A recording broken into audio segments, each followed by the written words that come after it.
a very quick recap before we move further.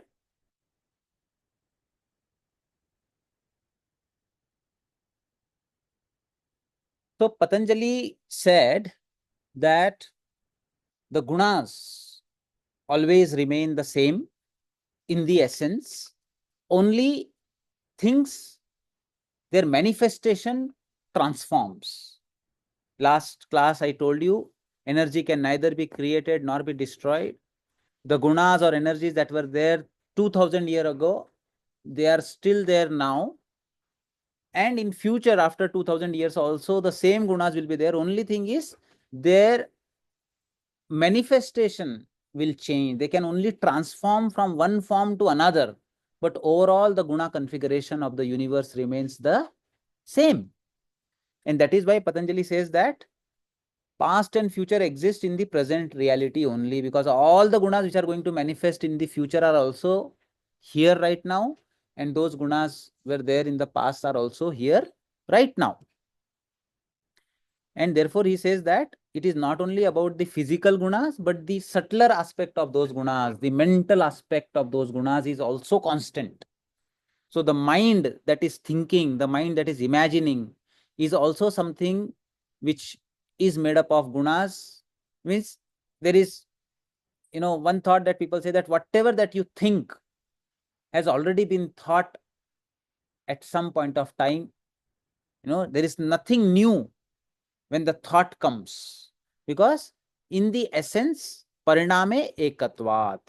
Patanjali says that in the essence, the configuration of the gunas at the level of the matter, at the level of the psyche, in their essence, they are constant and same. They are just transforming. Okay, this is what we discussed in the last class. Now we move further. Vastu samye चित्त भेदात अविभक्तः पंथाः तयो अविभक्तः पंथाः. Although the same object may be perceived by different minds, they are perceived in different ways because those minds manifested differently. Now here, one aspect is the gunas that make up this universe. They are constantly in a state of flux or change. Correct? Even in essence, if it is constant, it is continuously changing and transforming itself. Over and above the transformation of the gunas that takes place, another factor that brings variability or change is perception. So, I am seeing the gunas and I see you. Correct? You are manifesting physical gunas in terms of your physical prakriti, you are manifesting mental gunas in terms of your mental prakriti, and that is continuously changing. Correct? That is a reality. It is a thing that is, it is not mithya jnana anupati, vastu shunyo. Vastu is there. Correct? Now, over that vastu, I see. Correct? Now, in reality, you have your own gunas. I perceive those gunas based on my gunas. My perception of you is based on my guna configuration. Correct? So, I see him in a certain way. I have a certain impression of this energy bundle. Now he sees. Look at him. So he sees, and I ask him to write about Gautam and draw Gautam. Correct? He will write and draw Gautam in his own way. I will write and draw Gautam in my own way. She will have her own way. Now, on everybody's mind, Gautam is creating an impression. Correct? Now, one Gautam in 20 people's mind. One is Gautam as a reality as Gautam is. Second is impression of Gautam in perceiver's mind. Correct? Now, if I take the Gautam that is there in the mind of each one of us who are observing Gautam, correct? and compare. Will I find any two Gautam exactly similar?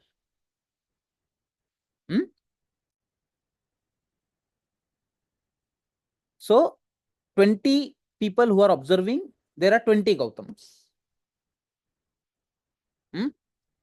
It means Vastu Samye. Vastu is same. Gautam is same for everybody. Chitta Bhedat. Chitta Bhedat. All of us have different chitta based on our own memories, our own samskaras. Then what will happen? They are perceived in a different way because the mind manifests differently. The way your chitta has evolved in the process of evolution, you will observe the things in that way. So in that way, all 20 of us have our own world. I live in my world the way I perceive it. You live in your world the way you perceive it. So in that way, if you say there are 20 worlds, you understand? Even if all of us are seeing the same world, everybody has a different world. That is what Patanjali wants to tell here, that chitta bhedat avibhaktah panthaha. The pathways or the ways of perceiving are so different that because of the chitta bheda, even if the object is similar, it is perceived differently by everybody. Then one natural, doubt that comes in the mind of a person is, if, the object does not depend on any mind, then what would happen to the object if it were not being experienced by that mind? One doubt, there is a school of philosophy that used to say that, fine, actually there is no object. It is only the impression of the object in the chitta that matters, object does not matter. Patanjali is saying, no, that is not true. There are schools of thought, they say that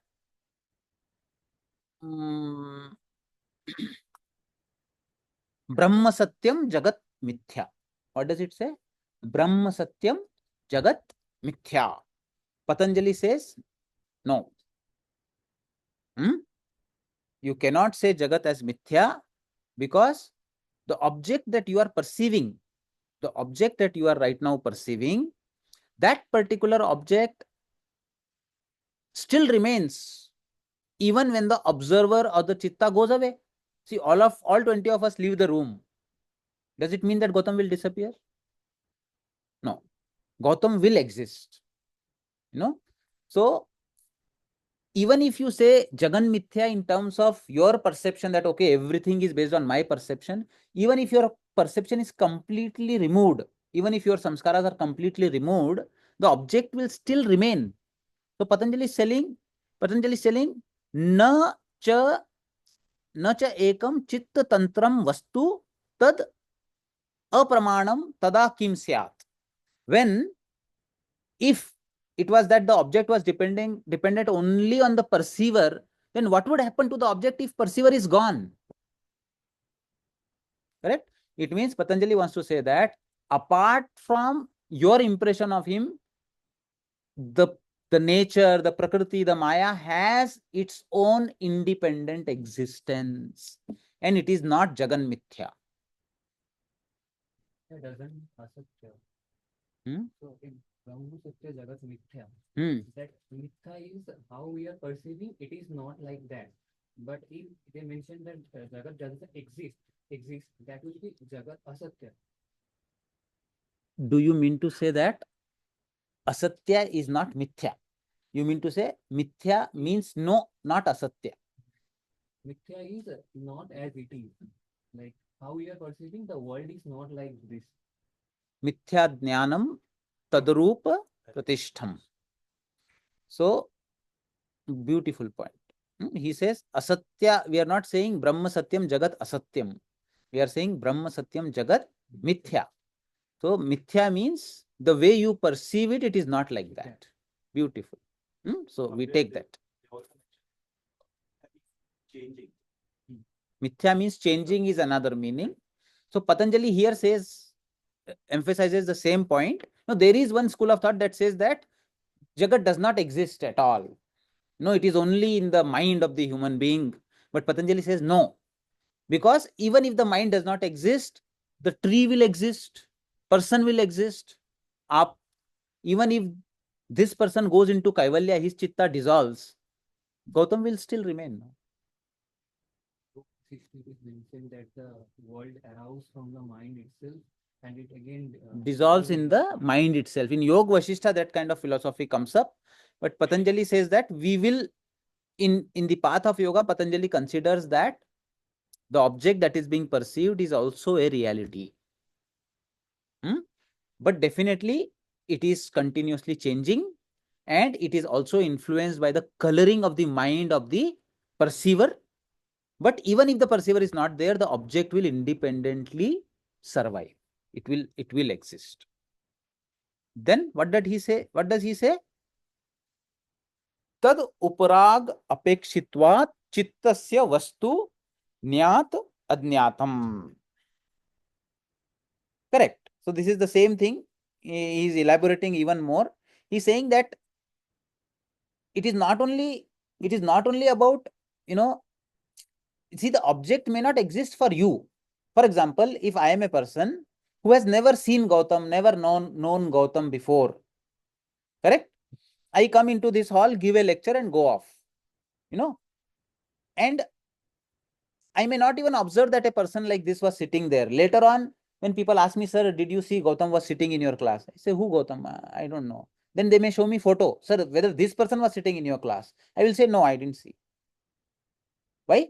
Because in my mind, in my chitta, there was no such active effort to perceive a person like this. So I took the class. Gautam was sitting there. I finished the class. When somebody asked me after the class whether Gautam was there, I said, no. It means Gautam did not exist for me. It means Gautam did not exist for me because my chitta did not actively perceive Gautam. Correct? So Patanjali is telling whether the object is known to you, jnata or adnyata. It depends on your coloring of the chitta. Correct? So the message that Patanjali wants to give you is, when you see the world, when you see the universe around you, there are so many aspects in this new universe which are adnyata to you. That's why you are not seeing it, but it is happening right in front of you. There are so many things which are happening right in front of you. Mind perceives only what mind knows. What mind doesn't know, even if it happens right in front of the open eyes in broad daylight, is not perceived.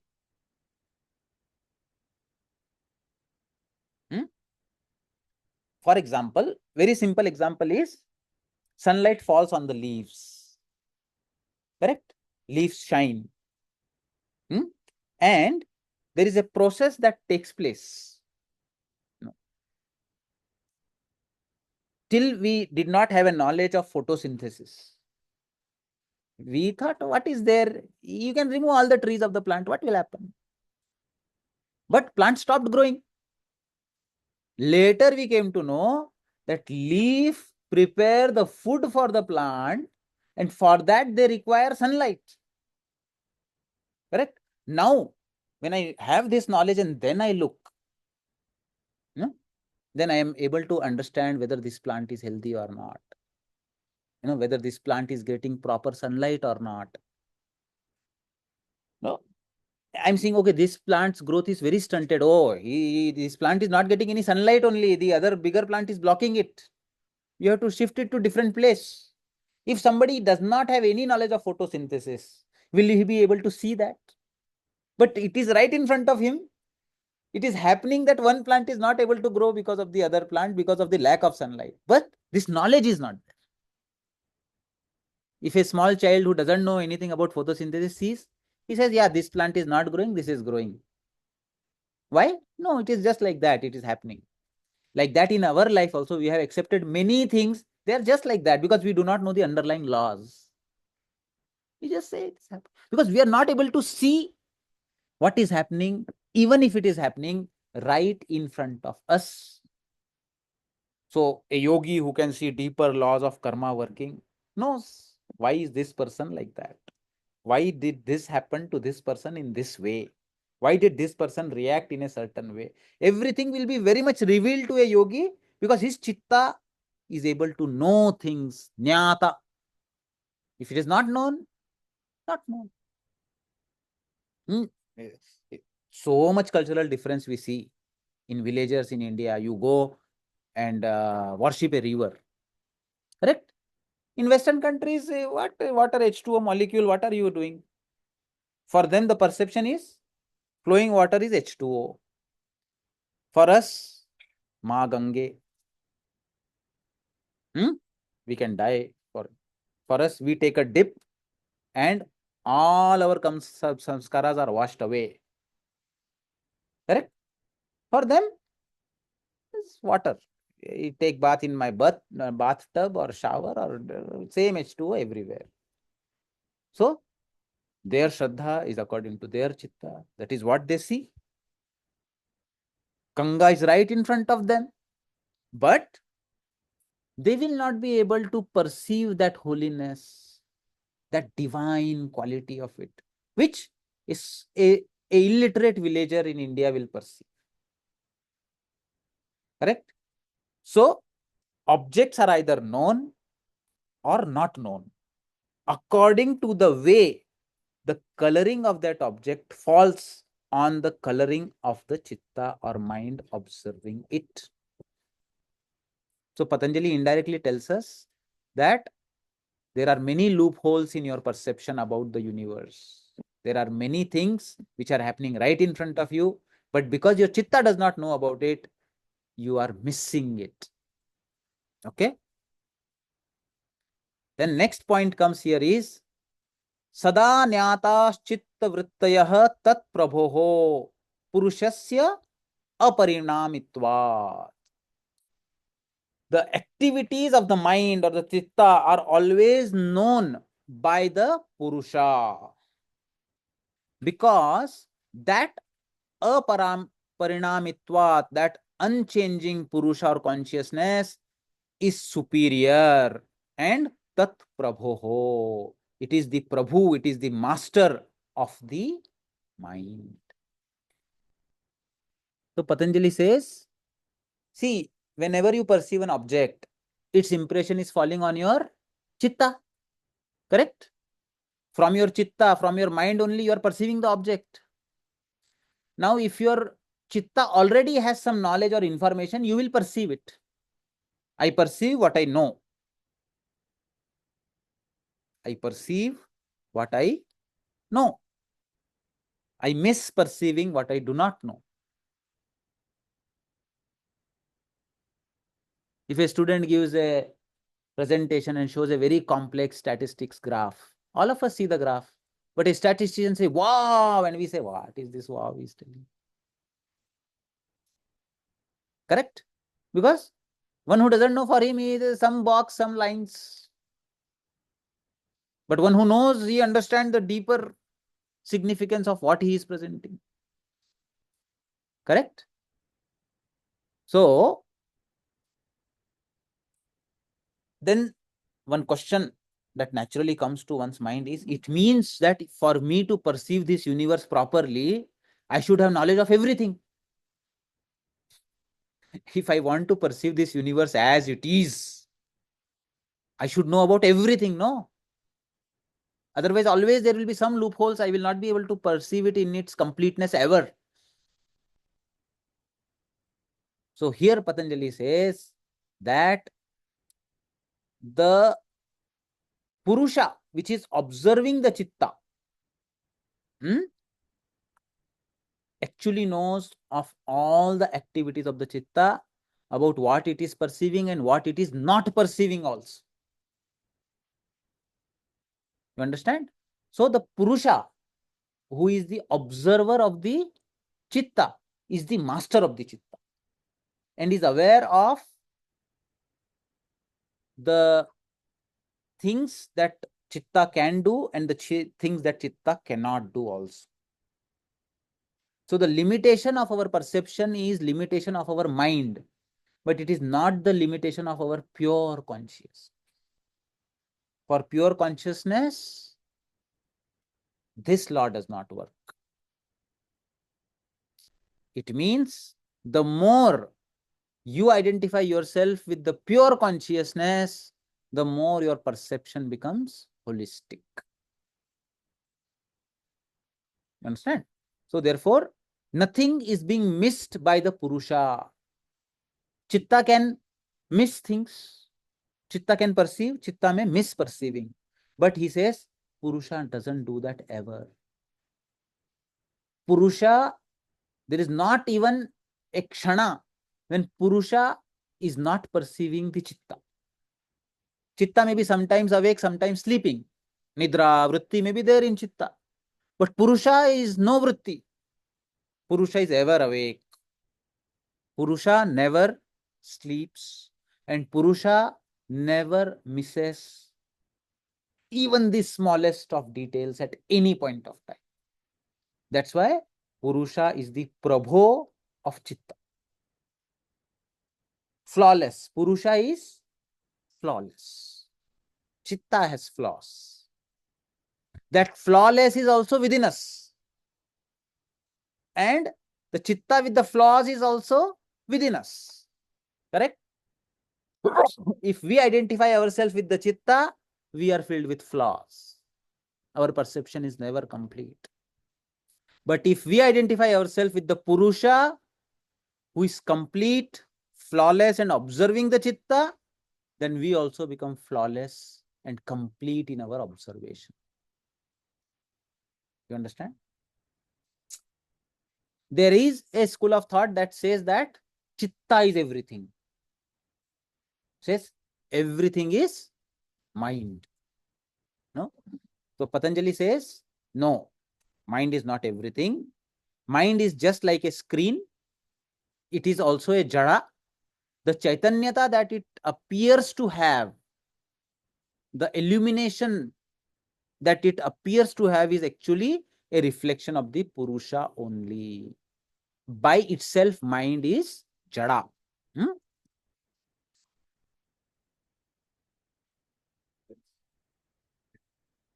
See, what you can, he has asked a question, what is the difference between mind and consciousness? Correct? How many of you have known physics? Faraday's law, bataiye. What is that law? Is that the magnetic field and electric field? Magnetic field and electric field. And the wave. Direction hota hai na? 3 laws. Faraday's. See, the fan that moves, it has a magnet. Around the magnet, they put coils of wire. You have seen inside the fan, magnets are there, and the very finely they put the coils around.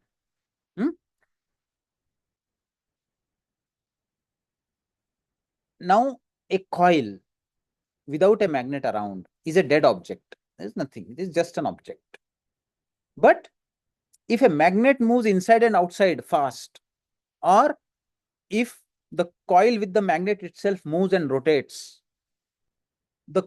without touching it, magnet is not touching the coil. It is just going, coming. And this movement happens, the coil starts perpendicular to the field, the current starts flowing in the coil. This is Faraday's law. Magnetic field in a flux, magnet का जो flux रहता है, वो जो change होता है, तो the faster it moves, the more the current flows in the wire. That is how electricity is generated in fan and all our objects. All of you know this law. Any metallic object exposed to a magnetic field which is constantly changing start generating current into it. Correct? Now, can we say that magnet wants the current to flow, or magnet is actively trying to make the current flow? Magnet can remain steady. Wire can move fast and current will flow into it. Correct? magnet in that way is inert. Just sitting. It is sitting in its own field. I am sitting in my own Swarupa. Correct? That is pure consciousness. That magnetic field is pure consciousness. On that, the wire that moves and the current that moves in the wire is the chitta or manas. So all of you can imagine that you have a physical body that has electricity in it. You can take ECG, EEG. Then you have the mind that continuously keeps generating thoughts, which is projected by the chitta. But chitta is the cable, chitta is the wire, which is generating the current of thought, energy, and life into the whole system. But this chitta is getting all its energy or current because of, in the background, there is a field. So imagine there is a field, there is a focus from behind, and then comes the wire of chitta, and that chitta keeps moving in that field, and that generates the current, and that current makes you talk, walk, think, feel, all other activities. So in all our background, we have a magnetic field. That magnetic field is untouched. It is neither a karta. Do you say if the current is flowing in the wire, would you call magnet as the karta? Is magnet doing anything actively?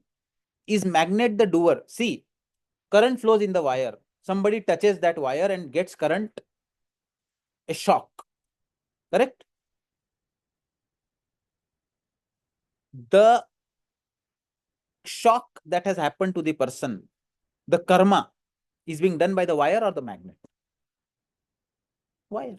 Because the person touched the wire only, no? So is the magnet the doer? Magnet has nothing to do. Wire came and moved, there was current, somebody touched, died. In the same way, Purusha is not a karta. Activity is happening in the chitta. In chitta, aham bhava has also come. That aham bhava is a delusion. That said, I am generating the current. But that aham is actually not there only. Current is being generated because of the indirect presence of the Purusha. But aham bhava feels, I am the generator of the current. That aham is flowing in the, it is in the wire only. It is a delusion inside the wire that feels that I am my own generating the current. Wire gets a delusion that it is generating the current on its own. That becomes the asmita. And then from then on comes the whole process of the panchakosha. Understand? So we all manifest the panchakoshas, but we do not see the magnetic field behind, which is the Purusha. Even if, mentally as a ज्ञान yogi, if you just start thinking that मेरे पीछे एक field है, वो field ना कुछ करती है, ना करता है, ना भोगता है, वो सिर्फ दृष्टा है. मैंने कुछ किया नहीं, मैंने कुछ भोगा भी नहीं, मैं सिर्फ दृष्टा. Actually, that is true, that you, in your essence, are neither the wire, nor the current, nor the I-ness of the wire. You are the magnetic field. Behind us, all of us have a field. That field is untouched by our karma, klesha, or vipaka. It is neither the karta, nor the bhokta, nor the doer, nor the experiencer. It is just in its own swarupa, shanta swarupa. That is Purusha. Is untouched when death happens, when our Purusha Atma is moving into another body, or based on our activities or desires we get. So if it is untouched, how these all samskaras are taken along? Gautam has asked another beautiful question. He says that if the Purusha is untouched, how when the body dies, all the samskaras and everything is taken to the next body? So what is your answer, Nandini? Chitta is also taken along with it. Property, but it was written that Udana is the last vibe that takes prana and all it things with the Purusha itself and goes into another. He says Udana takes the Purusha itself. The chitta and samskara along with it. So you have to understand it with this analogy. Wi-Fi is there everywhere in this hall. Like that, I can spread magnetic field everywhere in this hall. Correct? Wifi की तरह मैं पूरे hall में हर जगह magnetic field लगा सकता हूँ कि नहीं लगा सकता? करेक्ट? अब मेरे पास एक I have a coil here, whole hall has magnetic field, I have a coil in my hand, I am moving the coil here, current is being generated. Now I throw the coil there, Ashish catches it, now it starts moving there also current is being generated. Same coil is jumping there, no? Will I say that magnetic field traveled from here to there? Like that, there is only one Purusha. All of us have a common Purusha. In the depth of the sleep, how you feel, I feel the same. In the depth of the sleep, all of us are one only, same only.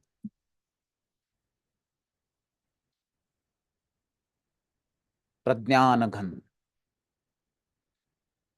So that field, that Purusha, that Atma Tattva, Krishna says, Achintyoyam, Achedyoyam, Nityah, Sarvagatah, Sthanuhu, Achaloyam, Sanatana. Unthinkable. Omnipresent. Ancient and the ancient. Sthanuhu, unmoving. Achal, stable. Wind cannot dry it, water cannot make it wet, weapons cannot cut it, fire cannot burn it. All of us are coils in the same field, exactly the same field.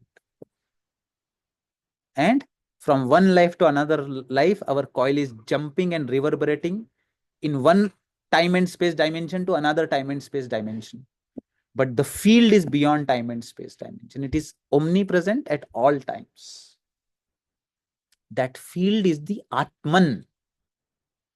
And what you are talking about is Jivatma, which includes Sukshma Sharira, Sthul Sharira, and Karan Sharira. In the Karan Sharira, only the Chitta becomes the coil to generate the current. From Karan Sharira, current goes to the Sukshma Sharira, where comes the Panch Pranas. And then from Panch Pranas, it goes to Sthul Sharira, the bodily. Everywhere there is this electricity. But the essence of that electricity is the desire to live. That comes with Asmita, identifying itself with the Chetana of the Chitta. That Chetana of the Chitta is the current generated because of the presence of the Purusha in the Prakriti. Chitta is also Jada, Manas is also Jada, Karana, Sukshma, Sthula, everything is Jada. But appears to be illuminating. You look into my eyes, there is a glow. It appears that I am Chaitanya. But it is only an indirect manifestation of the Chaitanya Swarup Purusha, which is everywhere.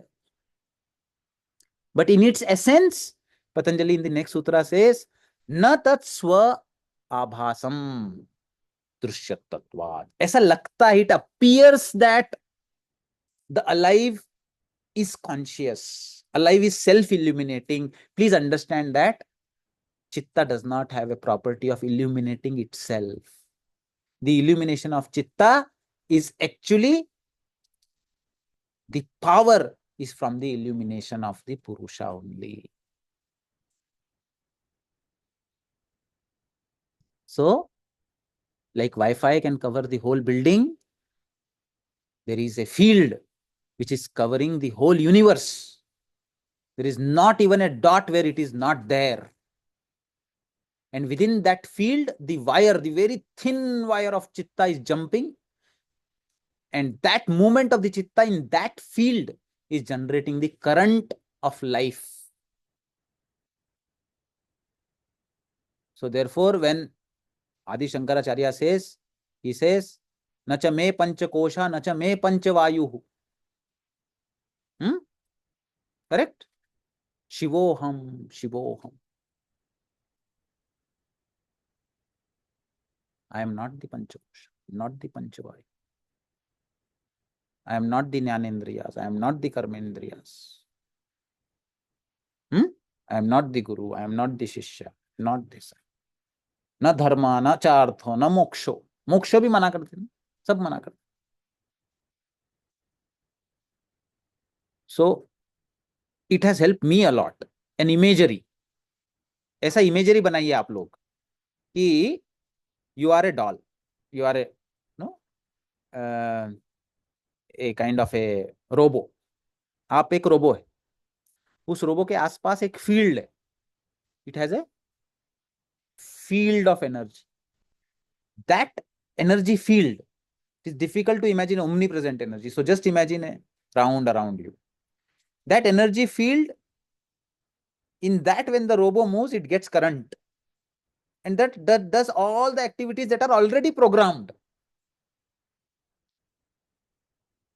उसमें जो programme डाला है ना वो चलता रहता है उस रोबो में.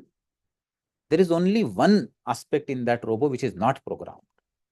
Its ability to identify itself with only the metallic or the program or the software or hardware that it is, or its ability to deny, I am neither the hardware nor the software, I am the field which is putting life into it. And as a field, whatever these programs do, I am not doing it. As a field, whatever these programs experience, I am not the karta, I am not the bhokta, I am Sat Chit Anand Swarup Shivoham. I am the field, I am the Purusha, not the Prakriti.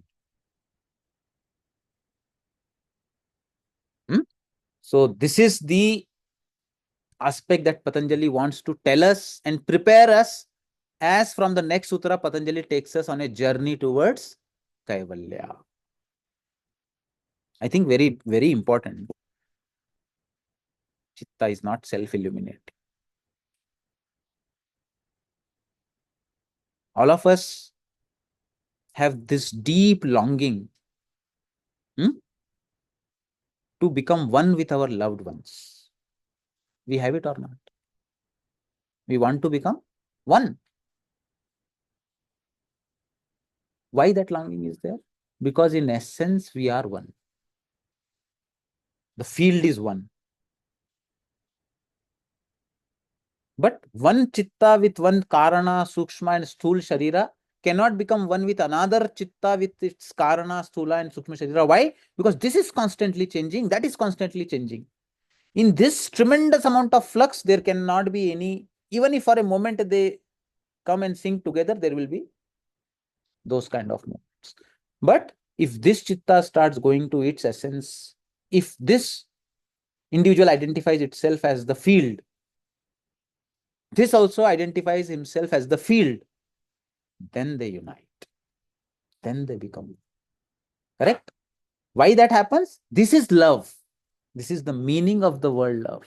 This is actually prema yoga. This is what is the yoga of love. In essence, if you really love someone, then you should connect to your own self. So if you miss somebody and you really want to meet that person, you have to imagine that what you feel when you go into deep sleep, the person that you miss is also exactly in the same state when he or she sleeps. So there you become one. He also dissolves in sleep in the field. You also dissolve in sleep in the field. And what is the nature of this field? Here, every point is omnipresent. What kind of field the Purusha is? In Purusha, every point is omnipresent. Can you imagine this? Every point omnipresent. Very closely that quality comes to Akasha also. Akash Tattva goes very close to that Tattva. What is that quality? Even in Akasha, it is difficult to understand. You can identify it in the sea. You put a drop of ink in sea. What happens to that drop? Huh? Where does it go? Oh, egg drop. It is everywhere in the sea. One drop of ink is where in the sea? You go to the other extent, America. वहां से सी उठो, उसमें भी उस drop का essence, because it is a law. Drop has to spread everywhere in the sea. Any drop that you put, it spreads everywhere in the sea. In the same way, any air particle that goes in the space or akasha, it also has a tendency to go everywhere. The same way, any touch that you do to the Purusha, you touch everything, including your loved one. In fact, that touch is real touch. All these touch are in a flux. They are mithya. Satya. Satya sparsha is sparsha of Satya. If you really want to touch somebody, touch your own essence. You have touched. Okay? Thank you. We'll meet again. Thank you, sir.